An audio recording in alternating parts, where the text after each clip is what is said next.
Bonjour,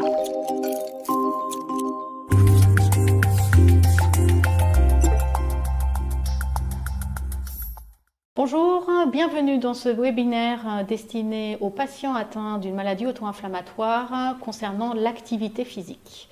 Moi, je suis le docteur Véronique Henchen, je suis pédiatre et je travaille au centre de référence des maladies auto-inflammatoires à Versailles. Bonjour à tous, je suis le docteur Elani, je suis médecin interniste pour des patients adultes. Je travaille à l'hôpital Jean Verdier à Bondy. Bonjour, Patrick Bellamy, je suis le président de l'Association française de la fièvre méditerranéenne et familiale, qui est une association de patients. C'est de la fièvre méditerranéenne familiale et des maladies associées. Donc nous allons vous parler aujourd'hui d'activité physique.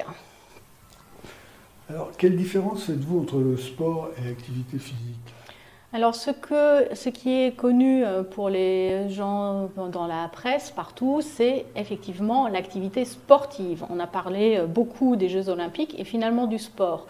Et donc en fait, on considère que lorsqu'on bouge, c'est uniquement lorsqu'on va en club et lorsqu'on fait du sport performance. En fait, en réalité, bouger, ça suffit pour faire de l'activité physique. Ça veut dire quoi? Bouger, c'est danser, c'est monter des escaliers, c'est faire le ménage, c'est jardiner, c'est aller se balader dans la forêt, c'est aller courir derrière un ballon ou pousser son enfant sur la balançoire. Donc en fait, chaque fois qu'on bouge et qu'on augmente un tout petit peu sa fréquence cardiaque parce qu'on doit s'adapter à l'effort qu'on fournit, c'est de l'activité physique. Donc on n'a pas forcément besoin d'aller courir sur un tapis dans un club pour se dire qu'on fait de l'activité physique.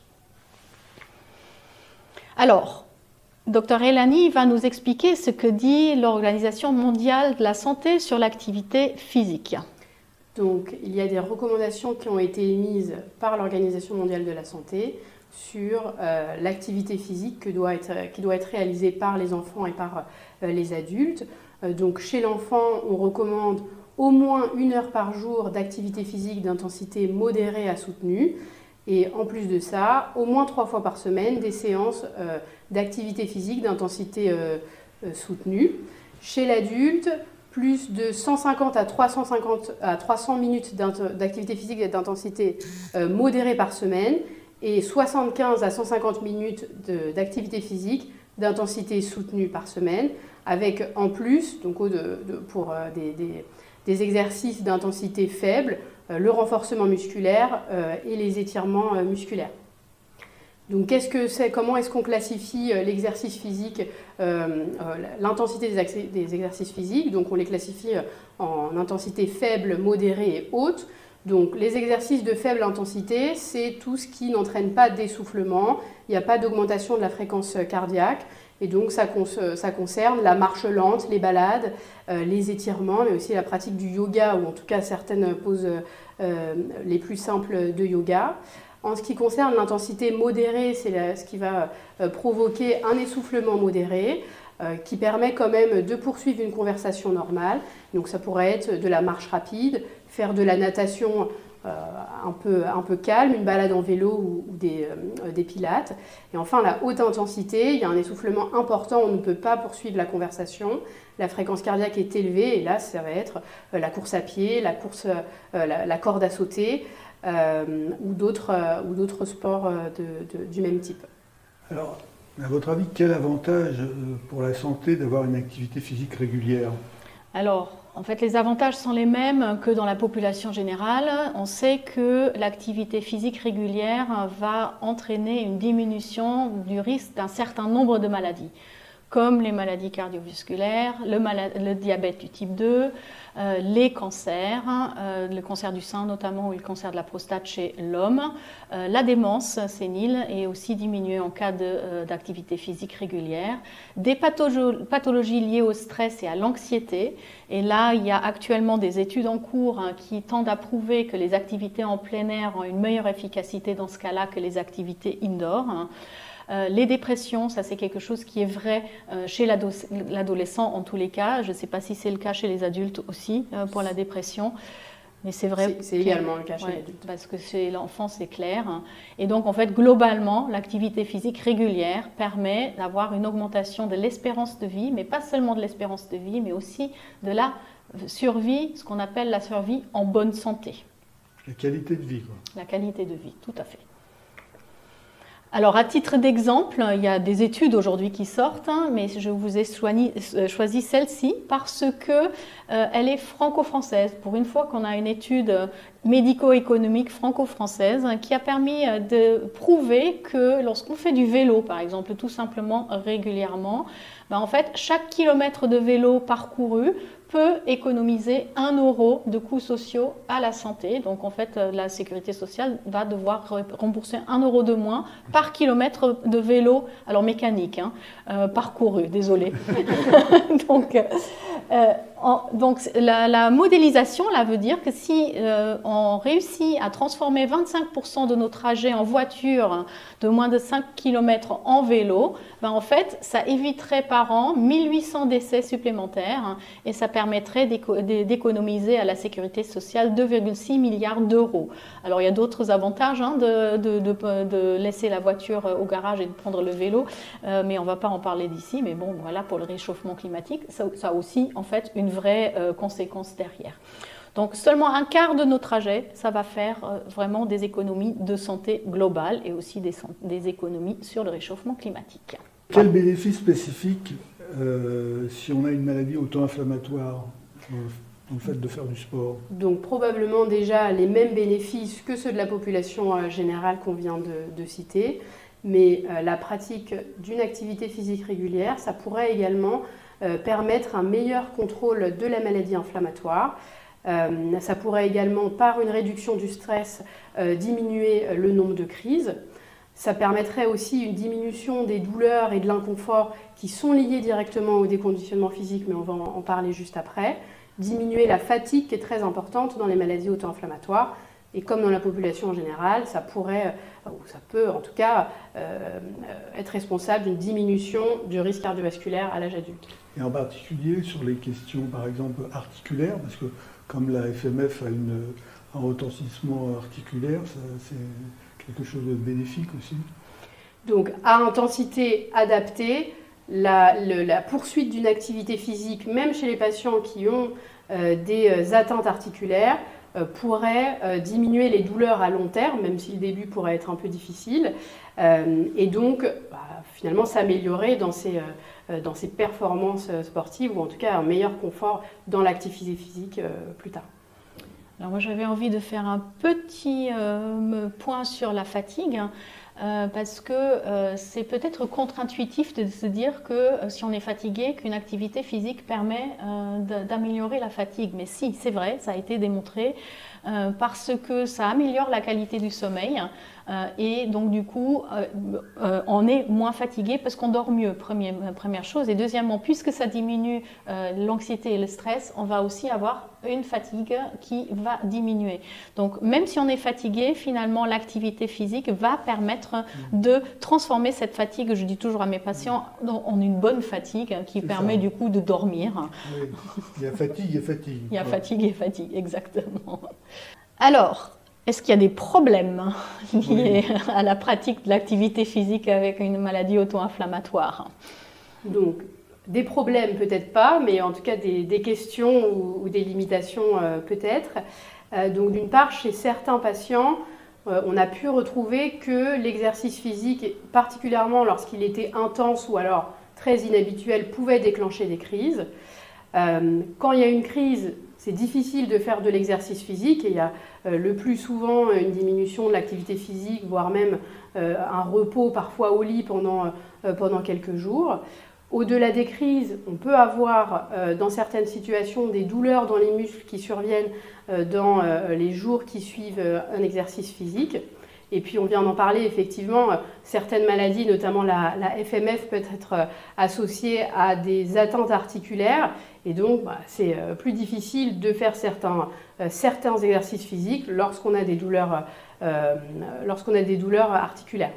Et donc ils peuvent déclencher des crises, effectivement. Alors du coup, j'ai envie de poser la question à Monsieur Bellamiche. Est-ce que vous êtes d'accord avec les problèmes spécifiques pour la pratique de l'activité physique? Alors, vous voulez que je vous dise un peu mon expérience Oui. par rapport à ça. Écoutez, moi, j'ai 75 ans. Ça fait le diagnostic de FMF a été fait il y a très très longtemps. J'ai toujours fait du sport régulièrement, pas à un haut niveau, mais l'entretien physique, on va dire, régulièrement, plusieurs fois par semaine, dans la mesure de mes possibilités aussi professionnelles. Et je crois que ça m'a vraiment aidé. Ça a vraiment permis, est-ce que d'abord, quand j'avais les poussées au début, ça me permettait aussi physiquement de récupérer, de faire du sport. Hein. Et puis, je pense aussi que plusieurs fois, je me suis retrouvé dans une situation un peu limite qui pourra parler, une situation qui parle aux patients. C'est-à-dire, des fois, on sent qu'une poussée va arriver. Et de faire du sport, ça a repoussé cette poussée, justement. Et donc, c'était quelque chose de très important. Et moi, j'avais une question à vous poser sur l'activité. Pourquoi l'activité physique intense est néfaste? Alors, elle n'est pas forcément néfaste, mais elle peut déclencher une crise parce Quel que phénomène, alors par le phénomène que ça peut être interprété comme un stress par le système immunitaire. Donc c'est plutôt l'exercice physique non habituel et trop intense qui peut déclencher des crises. Donc les gens qui déclenchent des crises à chaque fois qu'ils font de l'exercice physique, ça veut dire qu'ils ont un déconditionnement à l'effort et qu'ils n'ont plus du tout l'habitude de faire du sport. Et donc en fait avec un réentraînement, ce phénomène va disparaître. Mais c'est vrai que certains patients nous rapportent qu'à chaque fois qu'ils font un peu un exercice physique, en fait ils se retrouvent en crise. Voilà, donc à travailler pour éviter que ça réapparaît. Alors ce qui était intéressant, c'est que nous avons justement fait une étude dans notre service pour savoir comment se situent les patients avec une FMF par rapport à l'activité physique. Et on a identifié un certain nombre de problèmes que le Dr Elani va vous présenter. Donc probablement que les difficultés à l'exercice physique que peuvent rapporter les personnes qui ont des maladies auto-inflammatoires, et notamment la FMF, sont de deux types. Donc effectivement, il y a d'une part la maladie inflammatoire qui fait qu'il y a des crises, qui fait qu'il y a des douleurs articulaires, qu'il peut y avoir des douleurs au niveau des muscles, et que tous ces composants peuvent pousser à faire plutôt moins d'exercice physique, d'être un peu alité quand il y a des crises, et d'être moins performant, ou en tout cas par rapport à ce qu'on voudrait faire, et que moins on fait d'exercice physique, plus c'est difficile d'en faire, et donc on se retrouve dans un cercle vicieux de déconditionnement physique, où le corps est complètement déshabitué à faire de l'exercice physique, et donc plus on est déconditionné, plus c'est difficile, plus ça fait mal, et on se retrouve à avoir des difficultés pour des exercices d'intensité de plus en plus faibles. Et donc effectivement, on avait regardé les capacités physiques des adolescents, donc de plus de 13 ans, qui avaient une FMF, donc qui avaient au cours de leur suivi bénéficié d'une consultation spécifique d'activité physique adaptée. Et on avait remarqué que chez 72% de ces enfants, ils présentaient de mauvaises capacités cardiovasculaires par rapport à ce qui était attendu chez des enfants du même âge, des adolescents du même âge, que 83% des patients aient un mauvais équilibre, avec en particulier une incapacité à tenir sur une jambe, ce qui est quand même assez étonnant, et que tous les patients avaient une souplesse, une flexibilité insuffisante, qui était définie par le fait de pouvoir toucher notamment ses pieds, ou même un petit peu plus. Donc des résultats qui étaient assez étonnants et qui montraient que sur toutes les modalités des capacités physiques, les adolescents étaient en dessous de ce qui était attendu. Oui. C'est-à-dire que le risque aussi, c'est de s'installer dans une espèce de handicap, entre guillemets, et de croire qu'on n'est pas capable de faire un certain nombre d'activités. quand on a cette maladie, quoi. Et exactement, et ça, c'est déjà probablement le cas parce que notre étude, on ne s'attendait pas à ces chiffres-là. Et c'est quand même vraiment un risque pour l'âge adulte, hein, parce que ces adolescents, c'est aujourd'hui des gens qui ont entre 13 et 18 ans, sont les adultes de demain. Si déjà aujourd'hui, ils ne réussissent pas à tenir debout sur une jambe, qu'est-ce qui va se passer lorsqu'ils ont 50, 60, 70 ans ?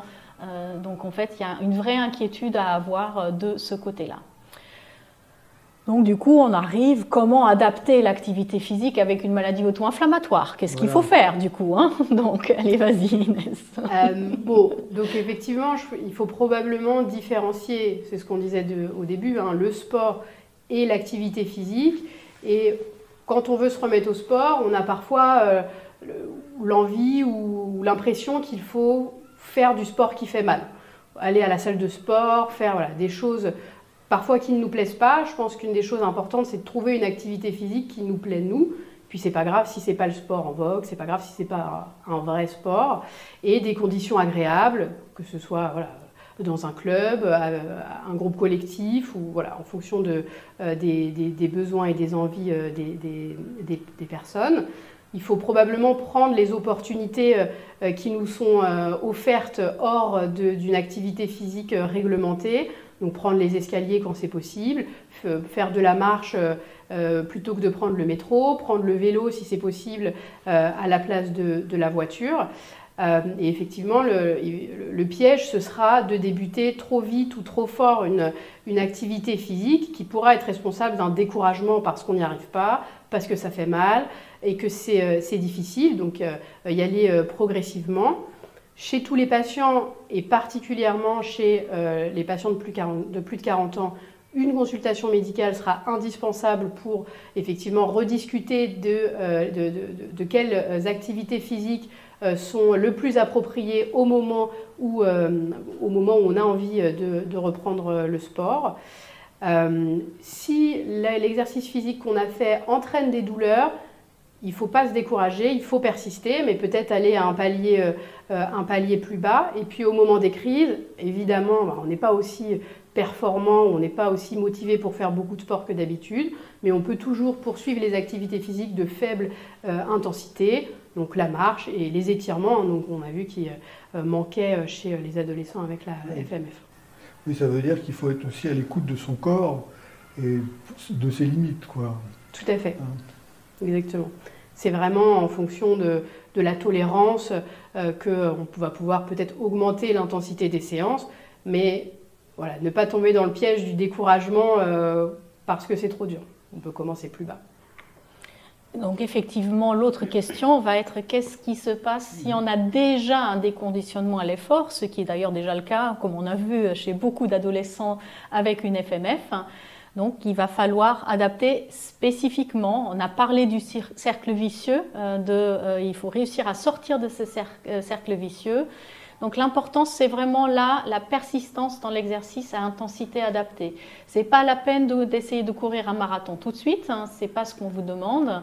On demande de commencer à bouger. Si c'est trop difficile au départ, on peut être aidé d'un kiné ou d'un APA, en fait, d'une activité physique adaptée dans ce cas-là. Et de manière générale, une petite attention sur les vidéos que vous pouvez trouver sur Instagram ou sur Internet.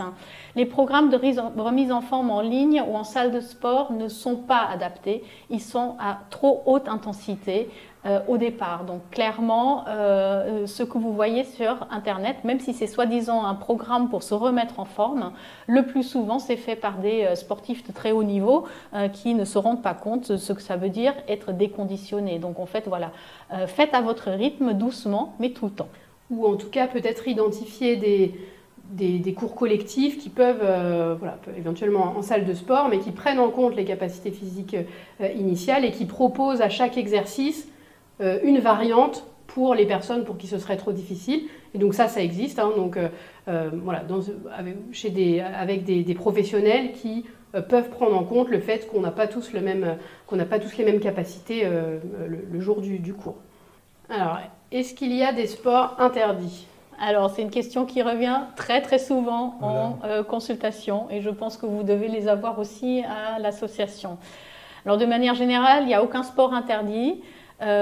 C'est juste la difficulté des sports de très haut niveau, donc de très haute intensité. Il va falloir être accompagné. Donc, de manière générale, discutez-en avec votre médecin référent qui va pouvoir vous aider et qui va pouvoir adapter la situation à votre état personnel. J'ai dans ma patientèle des patients qui font du sport à très haut niveau, qui se dirigent même vers du professionnel. Donc c'est faisable de faire du sport professionnel, même si je dois dire qu'on part quand même un tout petit peu avec un handicap probablement lorsqu'on a la FMF, mais voilà, le sport professionnel est faisable. Les traitements, colchicine, biothérapie ne contre-indiquent en aucun cas l'activité physique ou le sport. Donc en fait, ce n'est pas une excuse d'avoir des traitements pour pouvoir bouger.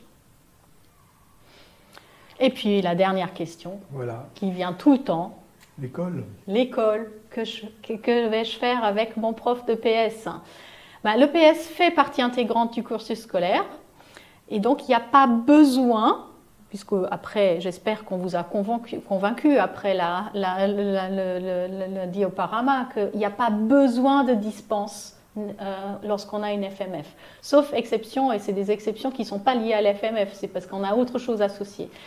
Donc lorsque on a une FMF, il suffit le plus souvent de communiquer avec le professeur pour qu'il puisse adapter les exercices qu'il fait aux capacités physiques du patient si celles-ci sont faibles au départ. Mais si elles ne sont pas faibles, en fait le patient suit le cours de PS standard. C'est vrai que si on a un patient qui n'a jamais fait de sport jusqu'en 3e et qui tout à coup doit faire l'endurance, ça va être un tout petit peu compliqué, donc il va falloir adapter. En revanche, s'il a toujours fait du sport, en fait il n'y a pas d'adaptation nécessaire, sauf au moment des poussées inflammatoires où on ne va pas faire du sport à moyenne et haute intensité comme le docteur Elani vous l'a dit. J'avais une dernière question peut-être. Il y avait des dispositifs qui étaient prévus par la sécurité sociale pour rembourser. Est-ce que vous êtes au courant? Oui. Alors, effectivement, il y a le sport sur ordonnance, ça s'appelle le sport sur ordonnance. On peut tout à fait accéder au sport sur ordonnance sous condition que vous êtes pris en charge par la sécurité sociale à 100%. Donc, en fait, vous tapez sur Internet le sport sur ordonnance où vous allez regarder justement le webinaire destiné à cela sur la FAI2R. Vous pouvez donc du coup avoir un remboursement des inscriptions au club, voire des séances individuelles avec un éducateur sportif adapté pour la remise en forme. Si vous n'êtes pas à 100% prise en charge à 100% à la sécurité sociale, il faut voir avec votre mutuelle si elle rembourse. Beaucoup de mutuelles remboursent aujourd'hui le sport sur ordonnance, en effet. Donc, il y a beaucoup de ressources sur le sport et les maladies inflammatoires. Je vous ai sélectionné ici celles que nous, on a fait déjà avec la FAI2R sur les maladies auto-inflammatoires plus spécifiques. Donc, il y a tout un chapitre sur la FAI2R. Baladez-vous sur le site, vous trouverez du coup peut-être ce qui vous intéresse. Et pour les plus petits, les jeunes, ça fait déjà un certain nombre d'années, nous avions fait un manuel d'entraînement du Padawan. L'idée, c'était des enfants qui étaient déconditionnés pour les remettre à l'activité physique avec les moyens du bord à la maison. En gros, il faut avoir une bouteille d'eau et un tapis, c'est tout. Et on peut faire plein d'exercices. Donc ce manuel d'entraînement du Padawan est libre de droit. Vous pouvez le télécharger et faire ça en famille, parce que même si c'était pour les enfants, je pense que ça pourrait faire du bien à tout le monde. Oui, donc c'est bien de dire aux parents que leurs enfants peuvent et doivent continuer à faire du sport. Exactement. Et aux patients aussi, qui n'ont pas de contre-indication. Voilà. Voilà, nous vous remercions pour cette écoute et nous restons bien sûr à votre disposition si vous avez des questions, aussi bien via l'association que via les centres experts.